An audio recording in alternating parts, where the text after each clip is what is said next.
As Facebook goes towards its IPO, the value is starting to become known of how the valuation occurs with Facebook and where its users increase its value.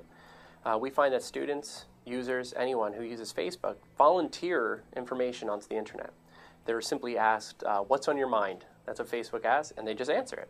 Facebook takes that data, computes it, and then sells that data to advertisers. Facebook doesn't actually have a product. It doesn't sell phones, it doesn't have devices, it doesn't have anything but apps, it doesn't have anything but software, numbers, things that are easily moved and traded.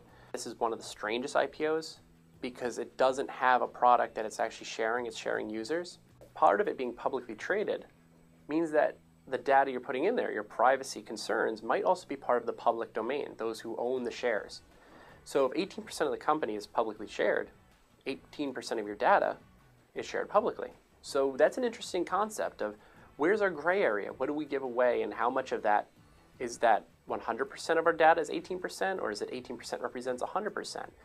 It's an interesting thought on how we use it, what information we give, and how will it change how we communicate using Facebook? Will Facebook become a one-to-one system? Will it become more open? Will Facebook start integrating more video into it and students using that as their one app, their one thing they have to go to?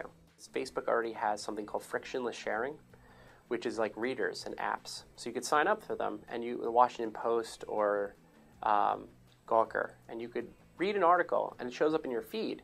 When it shows up in your feed, the goal is that other people read the same articles as you. It promotes a most read or a community around an article.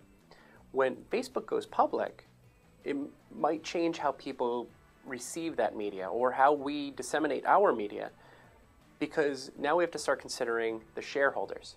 Do the shareholders have a say? They may be a minority stakeholder, but do they have a say in how frictionless sharing works? Will it be as okay to use Washington Post as a frictionless share? Does the reader work the same? I think in the next few weeks, I think in the next few months or next few years, you'll be able to see how Facebook shifts a little bit towards a more public appearance. Facebook, which kind of identifies itself on sharing information freely, is also kind of private about it. So we're going to see a few changes within Facebook, how they use algorithms, how they share news. Why is it that we read news and then we share it certain ways?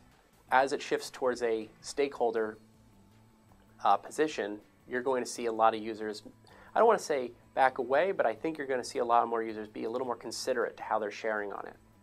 Facebook uses something called Facebook Connect, in which you could sign into Facebook and then sign into everything else on the web. That will keep Facebook's value up because students feel they could sign into one site and be connected to all sites. So by deleting a Facebook account, you're basically deleting your access to the internet. So the value stays strong regardless of how many people may be using it, because people still want the convenience of all of their communication in one simple space. In the future, Facebook's value is going to be based on its users, and so at a certain point it will hit the saturation point and come to a point where it plateaus with how many people are using Facebook. The idea of what Facebook will be in 5 years may be completely different. Facebook is 8 years old, and as a child, it is knowledgeable of almost 1/7 of the world's population. I do believe that something else is going to come out pretty soon, maybe based on video and maybe based on news sharing, that will compete with Facebook.